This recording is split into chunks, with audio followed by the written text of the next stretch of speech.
Olá pessoal, vamos começar agora então o nosso segundo vídeo, que nós vamos resolver alguns exercícios da apostila, capítulo da eletrólise, nosso último capítulo, e vamos depois, nas próximas aulas, resolver o restante, certo? Os exercícios que faltaram. Então vamos lá.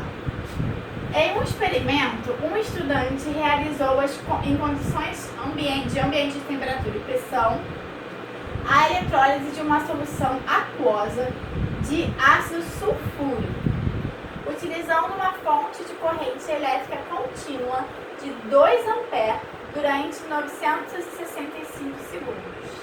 Sabendo que a constante de Faraday é 96.500 coulombs por mol e que o volume molar de gás nas condições ambiente de temperatura e pressão é 25 ml por mol, 25.000 ml por mol, ele já deu aqui pra gente. Ele quer saber o volume de H2 despendido durante a eletrólise, certo? Então aqui, ó, a gente falando da eletrólise do ácido sulfúrico. A eletrólise do ácido sulfúrico, o meu cátion é o H+, certo? E o H+, ele vai produzir um gás hidrogênio e eu quero saber qual é o volume desse gás, certo? A gente tem que usar essa fórmula aqui, certo? Q é igual a I vezes ΔT. E eu já tenho a informação da corrente, que é 0,2, e a informação do tempo, que é 965, certo? Então, tenho aqui as duas informações. Vou pegar essas informações e vou colocar aqui na minha fórmula, certo? E vou achar o valor de 193 coulombs. Essa é a quantidade de eletricidade que está percorrendo o nosso circuito, ok? Depois que eu achar a quantidade de eletricidade, eu vou fazer a minha regrinha de 3, certo? Então, o que a gente tem aqui, ó? Que ele está dizendo que o volume de 1 mol é 25.000 ml. Então, eu vou usar esse volume em ml, certo?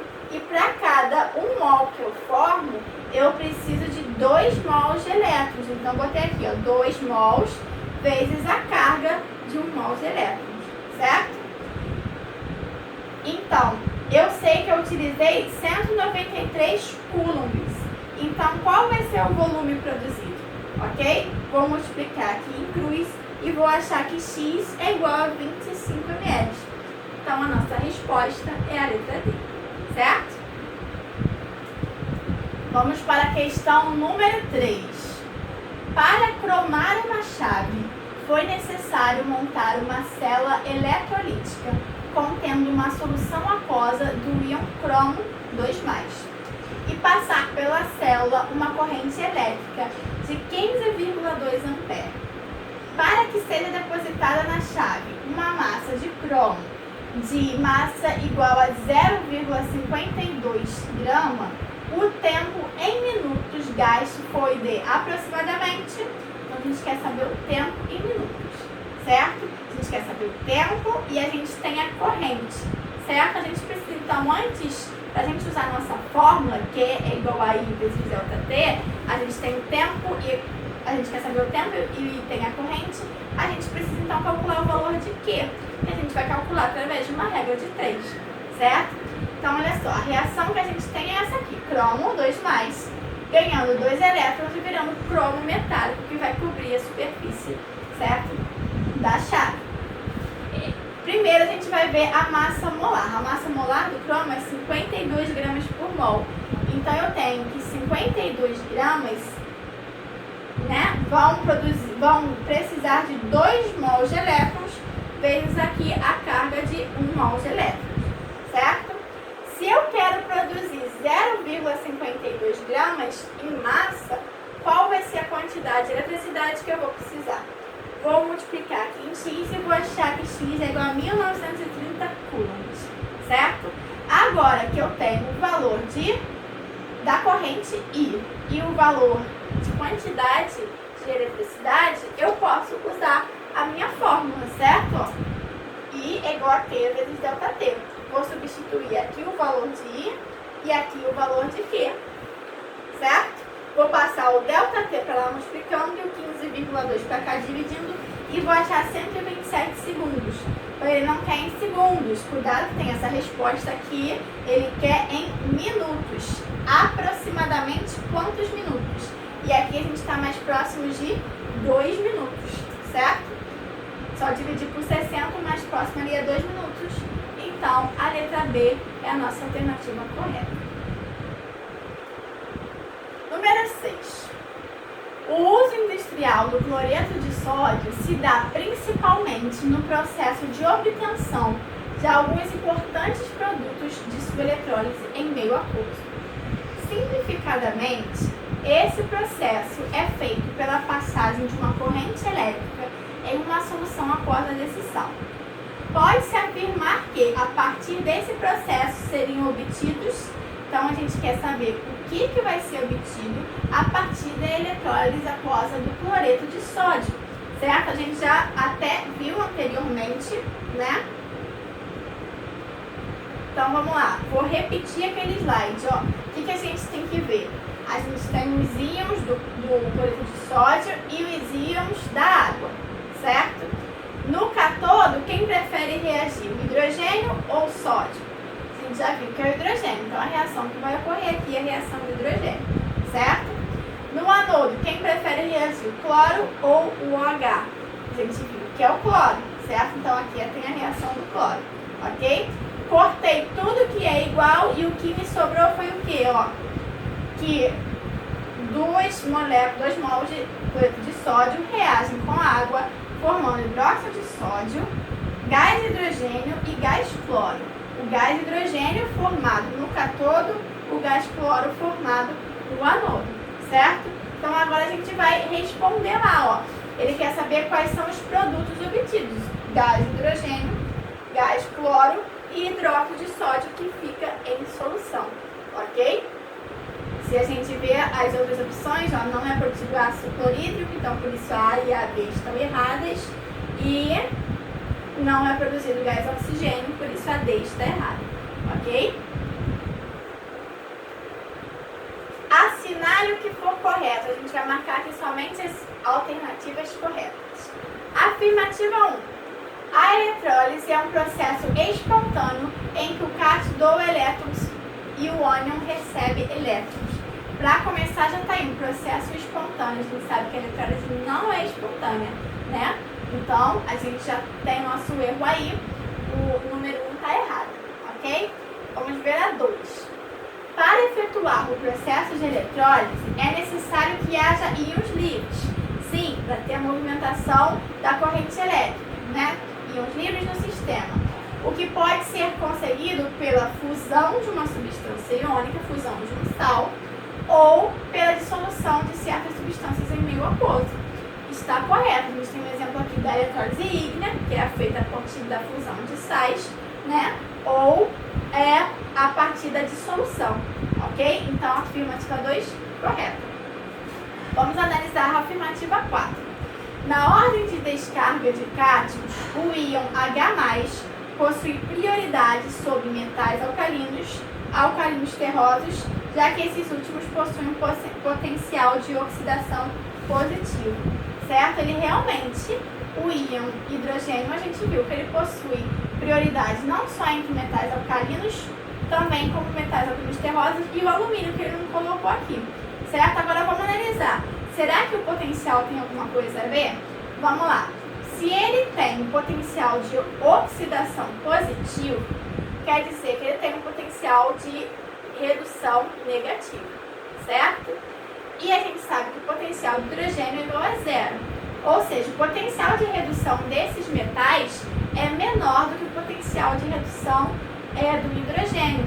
Então, por isso que o hidrogênio tem a prioridade, porque o hidrogênio vai preferir se reduzir no lugar desses metais, já que ele tem um maior potencial de redução, ok? Então, essa alternativa também está correta. Alternativa 8.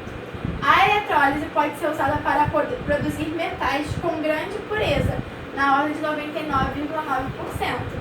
Essa afirmativa também está correta. A gente viu, por exemplo, um exemplo que a gente produz prata, certo? E a pureza dessa técnica é muito grande. Então, pode sim ser utilizada para produzir metais, ok? E vamos para 16. A galvanização é uma técnica que consiste em dar revestimento metálico a uma determinada peça, colocando-a como cátodo, no polo negativo, em um circuito de eletrólise. A gente viu, como quando eu falei lá, do exemplo do talher de prata, né? Que a galvanização realmente é uma técnica em que há o revestimento, né? E a gente sabe que para ter o revestimento, o íon positivo, ele tem que passar para íon metálico. Ele tem que ir de íon positivo para zero, ou seja, ele vai estar se reduzindo. Se ele está se reduzindo, a redução sempre ocorre realmente no cátodo, certo? Que é o polo negativo. Então, essa afirmativa também está correta, certo? Então, botei até essa figurinha aqui para a gente lembrar, ó.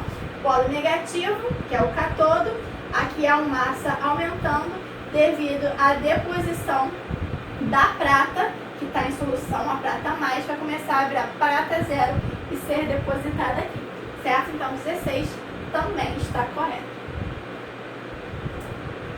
Questão número 2. A galvanoplastia é uma técnica que permite dar um revestimento metálico a uma peça, colocando tal metal como polo de um circuito de eletrólise.